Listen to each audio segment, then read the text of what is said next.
कई बार जब मैं ज्योतिष कर रहा होता हूँ तो लोग जब आते हैं मेरे पास ज्योतिष के लिए, तो मैं उनसे कहता हूँ मैं तुम्हें वो नहीं बताने वाला हूँ जो तुम जानते हो।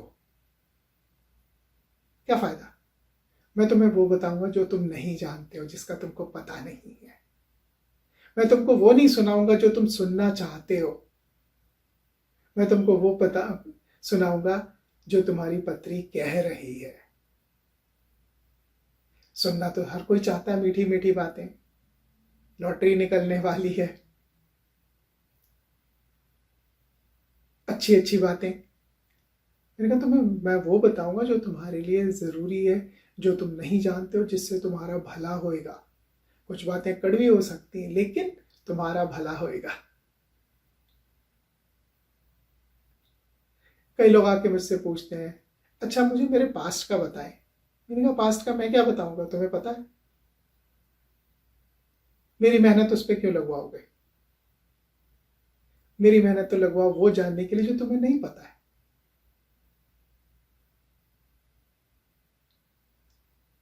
मेरी मेहनत लगवाओ वो जानने के लिए कि तुम कहां फंसे हुए हो, जन्मों से कहां अटके हुए हो, कौन सी गलतियां जन्म दर जन्म कर रहे हो,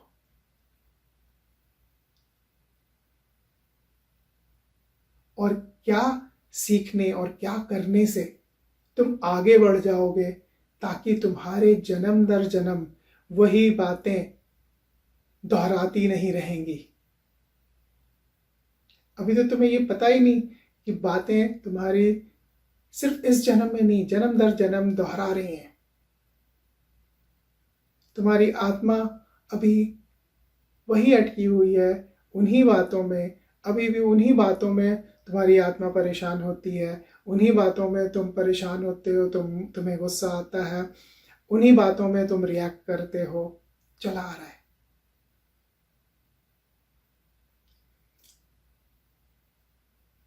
मैं तुम्हारा परिचय इन बातों से करवा सकता हूं, और उसको समझ के तुम उसमें सुधार लाके अपने आत्मा की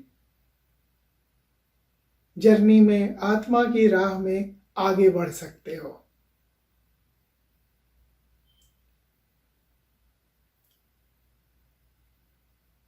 लोगों को अभी भी हर के मतलब ज्यादातर लोगों को छोटी छोटी बातों में ज्यादा रुचि है।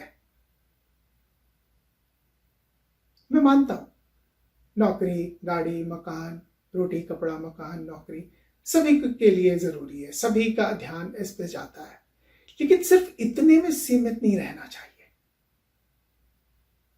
इसके साथ साथ हमारी एक और यात्रा चल रही है, और वो यात्रा निरंतर चलती रहेगी इस शरीर के बाद भी। और फिर मैं जोड़ूंगा यहां पर भगवत गीता के संदेश से कि प्रभु ने भगवत गीता में कुछ ऐसे संदेश दिए हैं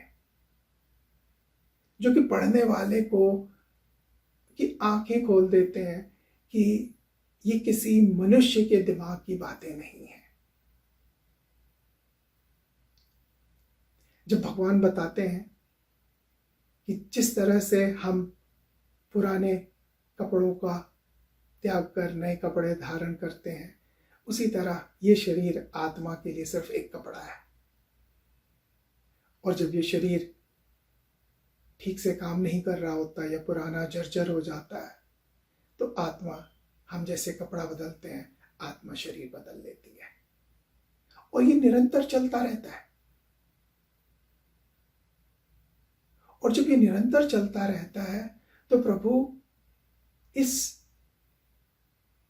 ना खत्म होने वाली श्रृंखला, निरंतर चलने वाली श्रृंखला से मुक्ति का मार्ग भी बताते हैं।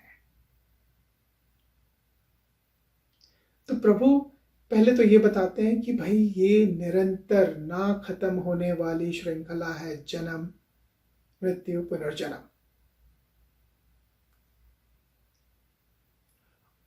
और जब आपको एहसास होता है कि ये तो निरंतर चलने वाली, तो सवाल उठता है प्रभु मैं इससे निकलूंगा कब, कैसे?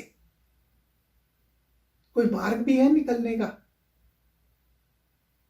क्योंकि पता नहीं कितने लाखों करोड़ों, क्योंकि प्रभु इसमें बताते हैं कि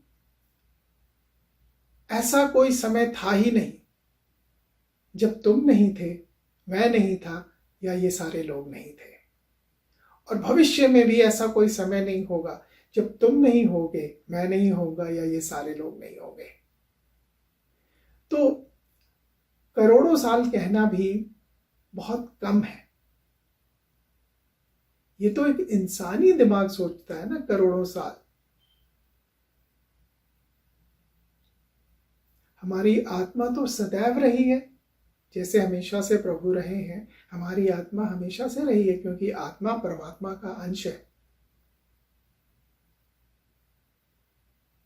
हम लोग सिर्फ इस जन्म में सामने जो दिखाई दे रहा है, और जन्म से लेकर के हमारी जितनी भी आयु होगी या जो भी हमें जिंदगी में करना है, पाना है, हमारी दृष्टि सिर्फ उतना ही देख रही है। पर हमारी आत्मा को ज्ञान है हर चीज का। तो कृष्ण इस संदेश में, भगवत गीता के संदेश में लोगों को अवगत करा रहे हैं कि तुम सदा से हो और तुम सदा तक रहोगे।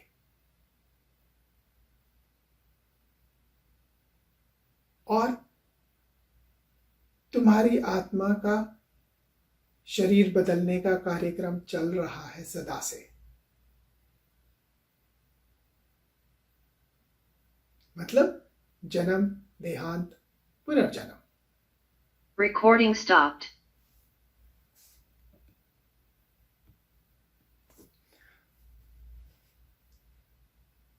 और इसी में फिर वो आगे का संदेश देते हैं कि इस चक्र से निकलना कैसे, जिसको कि उन्होंने मोक्ष कहा है, मुक्ति कहा है। तो ये भी बताते हैं कि मृत्यु तो असंभव है, तुम कभी खत्म नहीं हो सकते। तुमको मृत्यु का डर सिर्फ इसलिए लगता है क्योंकि तुम अपने को शरीर से देख रहे हो, शरीर से बांध के देख रहे हो। और जैसे एक कपड़े की एक आयु होती है, कपड़े का एक समय होता है, उसी तरह शरीर का भी आयु है, शरीर का भी समय है। शरीर समाप्त हो जाएगा, पर तुम्हारी आत्मा निरंतर के लिए है, निरंतर से है और निरंतर तक के लिए है।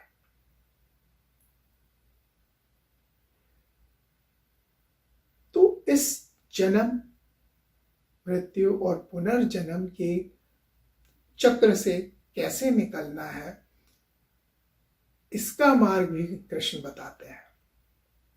और इसको मैंने पहले भी समझाया है कि इसका मार्ग ये है कि जब तुम्हारे कर्मों का नेट शून्य हो जाएगा, ना अच्छे कर्म ना बुरे कर्म,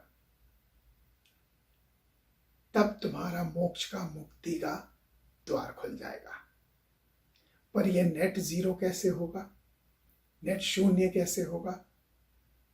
जब तुम अपने सारे कर्म कृष्ण को दे दोगे और तुम सिर्फ एक माध्यम रह जाओगे जिसके थ्रू कि कृष्ण काम कर रहे हैं।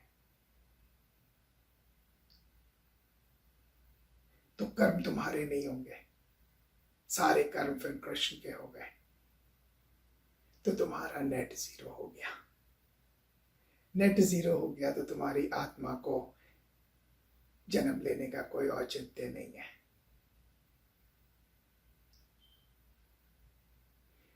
तो इसमें भगवत गीता के संदेश में हर किसी के लिए संदेश है। वो जहां खड़ा है उसके लिए, वहीं पर के लिए, उसी परिस्थिति के लिए उसके लिए संदेश है कि वह वहां से आगे कैसे बढ़े। साधु संतों के लिए भी संदेश है कि जन्म और मृत्यु के चक्र से कैसे निकले।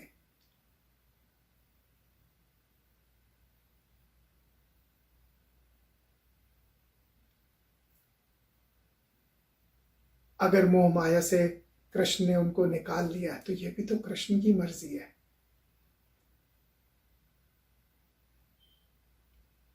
और वो कहेंगे मैंने मोह माया छोड़ दिया है।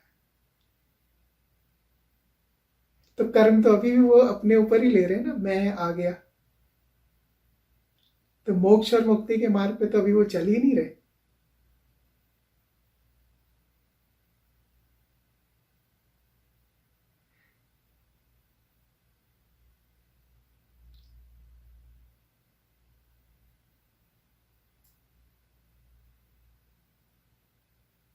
अपने कर्मों को हमने कृष्ण को सौंप देना है, और हर तरह के कर्मों को। और हम एक माध्यम है प्रभु के, कर्म प्रभु के हैं। इस राह पर अगर हम चलते हैं तो मोक्ष का हमारा द्वार खुलेगा।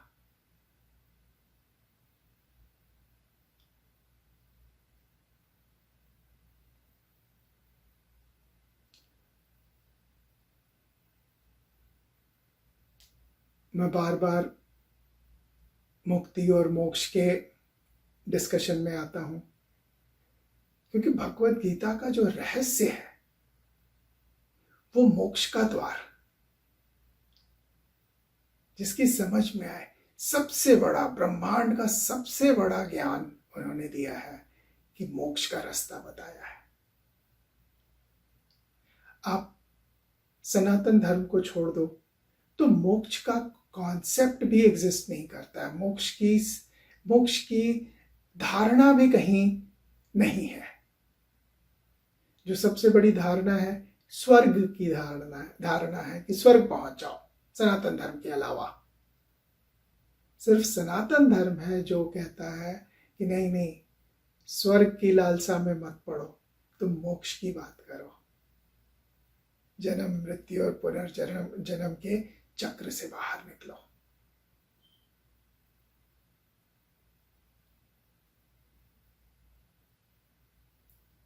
हो सकता है इस जन्म में ना हो, पर उस रास्ते पे तो चल पड़े। मार्ग प्रभु खोलेंगे, दरवाजे प्रभु खोलते जाएंगे। हमने उस रास्ते पे कदम बढ़ाना है। सब लोग एक जन्म में नहीं प्राप्त कर पाएंगे, ठीक है, पर आप उस रास्ते पे आपके कदम बढ़ गए हैं, तो अब आप इस जन्म में ना सही, अगले जन्म में और आगे बढ़ोगे और आगे बढ़ोगे, क्योंकि आपके कदम बढ़ चुके हैं। प्रभु ने रास्ता खोलना है और आप पहुंचोगे। तो जो सबसे बड़ी बात है कि उस दिशा में अपने कदम बढ़ाने। हो सकता है इस जन्म में ही सारा दरवाजा खुल जाए। ये तो आप जितना फॉलो कर सकोगे कृष्ण की बात, जितना उसको समझ सकोगे कि अपने कर्मों को कृष्ण की झोली में डाल देना, उतना करीब आप पहुंचते जाओगे इस चक्रव्यूह से निकलने के, जन्म मृत्यु और पुनर्जन्म के चक्रव्यूह से। नहीं तो ये तो निरंतर है। हमारी सोच वहां तक नहीं जा सकती है। करोड़ों साल से हम जन्म मृत्यु और पुनर्जन्म के चक्र में चल रहे हैं और निरंतर तक चलते जाएंगे, जब तक कि हम रुक कर इसको समझ ना लें और हम अपने कर्मों को कृष्ण के हवाले ना कर दें। जब तक कर्म हमारे होंगे उसका फल भी हमारा होगा और हमको जन्म लेते रहना पड़ेगा।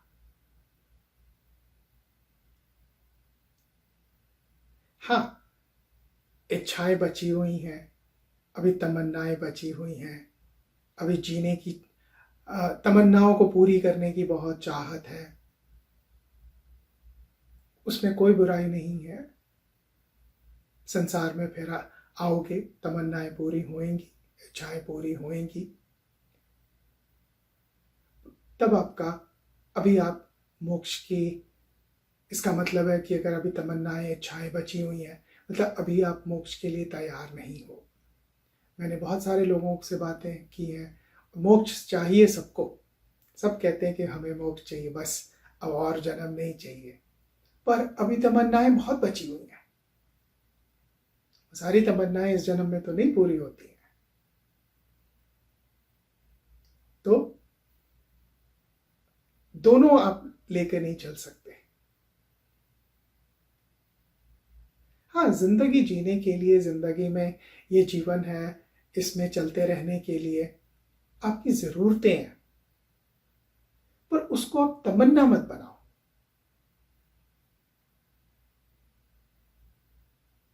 उसको एक आप इच्छा मत बनने दो। उन जरूरतों को पूरा करते हुए आप चलते रहो। इच्छाएं बनाने की जरूरत नहीं है उसकी।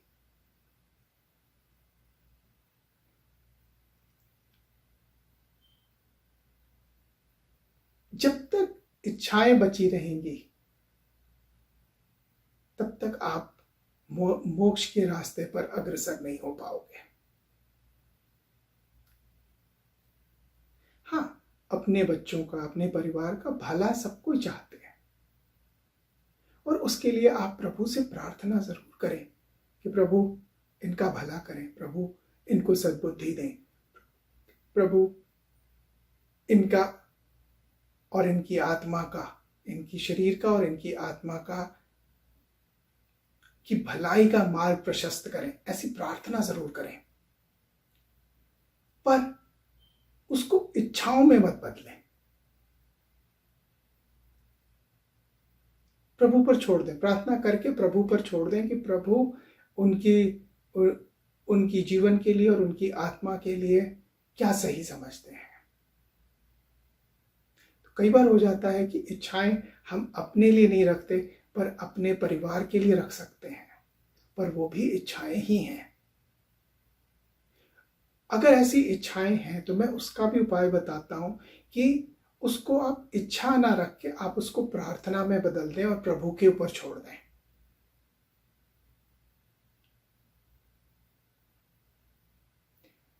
ये बात सबको समझाता हूं कि इच्छाओं को प्रार्थना में बदल दें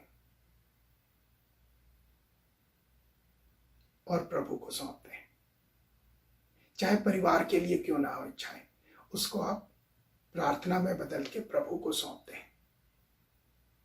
फिर मुड़ के ना देखें। जब प्रभु को सौंप दिया तो मुड़ के ना देखें, क्योंकि प्रभु फिर उसको, जो उस व्यक्ति के लिए अच्छा है, जो सही मार्ग है, वो उसके लिए खोलेंगे।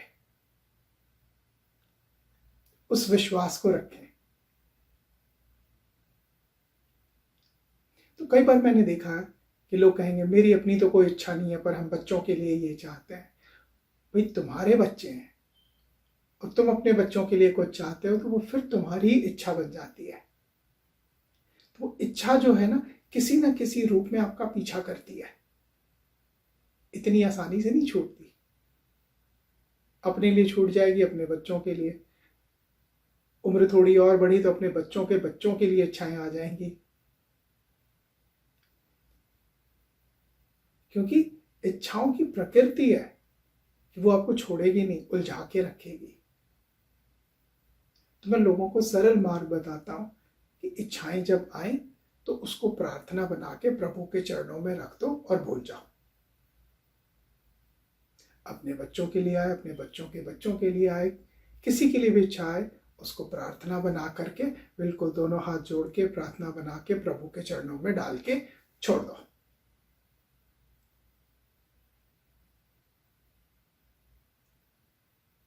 क्योंकि इच्छाएं जो हैं वो बड़ा सूक्ष्म रूप लेकर के किसी न किसी तरीके से आ जाती हैं।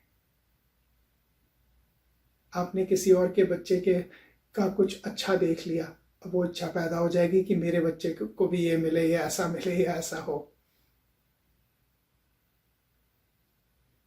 तो ऐसा जब भी हो तो उसको प्रार्थना में बदल के प्रभु के चरणों में डाल दें। नहीं तो वो आपकी इच्छा बन के और आपके साथ चिपकी रहेगी, और फिर आपको अगले जन्म का कारण बन जाएगी कि आप फिर अगले जन्म में अपने बच्चों को वो पाते हुए देखना चाहेंगे। तो आपकी बची हुई इच्छाएं, तमन्नाएं एक बहुत बहुत बड़ा कारण है आपके पुनर्जन्म के लिए। तो जितने भी लोग कहते हैं कि नहीं नहीं बस अब और जन्म नहीं, ये हमारी चाहत तो मोक्ष की है और हमें तो कुछ नहीं चाहिए, हम तो बस बच्चों के लिए चाहते हैं, नहीं, फिर आपका मन अभी इधर ही लगा हुआ है, अभी आप मोक्ष की तरफ बढ़े नहीं। तो मैं इसलिए बड़े सरल मार्ग में बताता हूँ कि नहीं, अगर कोई इच्छा उत्पन्न हो गई है बच्चों के लिए, किसी के लिए, उसको प्रार्थना बना के प्रभु के चरण में डाल दें, अपने साथ ना रखें, वो फिर आपके जन्म लेने का कारण बन जाएगा।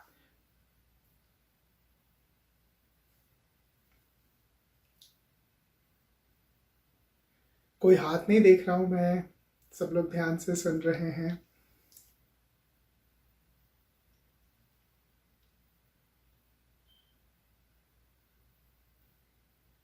ये जो बच्चों वाली बात आपने बताई जी, जब हमने सब कुछ भगवान पे ही छोड़ दिया जी, तो उसी दिन ये हो गया ना कि फिर भगवान पे ही छोड़ दिया, बिल्कुल। तो फिर वो विचार भी भगवान के अपने ही मन में आएगा कि क्या करना है बच्चों के लिए, क्या नहीं करना है। बिल्कुल, तो फिर ये बार बार प्रार्थना करने की कहाँ से आवश्यकता है? बिल्कुल सही कह रहे हैं, लेकिन मैं समझ रहा हूं कि शायद हम या तो उस लेवल तक पहुंचे नहीं है, हाँ, इसलिए बार बार प्रार्थना पड़ रही है। हाँ, अदरवाइज तो अगर अगर एक निर्णय किया कि अब भगवान के हैं, भगवान जैसा हमें रखेगा वो रखेगा, तो हमें रखेगा मतलब जो हमसे जुड़े हुए हैं, हमने तो भगवान से जुड़ गए हम तो।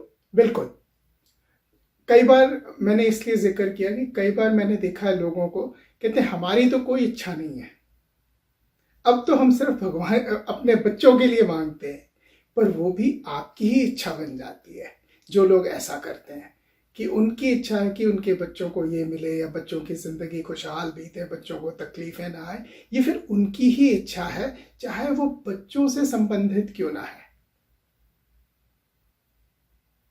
ये अपनी ही उनकी अपनी इच्छा है, तो उन इच्छाओं को भी प्रभु के हवाले ही कर देना है। जैसे हमने पहले किया, अपने से संबंधित इच्छाओं को प्रभु के हवाले, अपने कर्मों को प्रभु के हवाले, उसी तरह अगर अपने बच्चों से संबंधित भी अगर हमारे अंदर कोई इच्छा आती है तो उसको भी प्रभु के हवाले कर देना है। ठीक है, तो किसी भी तरह की इच्छा हो, कोई सा भी कर्म हो, वो हमको प्रभु के हवाले कर देना है। इसमें भेदभाव नहीं कि हम तो अपने लिए तो कुछ नहीं चाहते, हम बच्चों के लिए चाहते हैं, समझे। बच्चों के लिए चाहना भी वो आपकी ही इच्छा बन जाती है। अगर आप लोगों को हमारा ये चैनल पसंद आ रहा है तो प्लीज़ कमेंट करके हमें बताएं। अगर किसी खास विषय पर वीडियो देखना चाहते हैं तो वो भी कमेंट सेक्शन में लिखकर हमें बताएं। हमारा उद्देश्य सनातन धर्म की परंपराओं, सनातन धर्म के रीति रिवाज, सनातन धर्म की गहराइयों को समझना और समझाना है। हमारे इस उद्देश्य में आप भी हमारी मदद कर सकते हैं, हमारे वीडियोस को लाइक करके, हमारे चैनल को सब्सक्राइब करके और अपने परिवार और मित्रजनों में शेयर करके।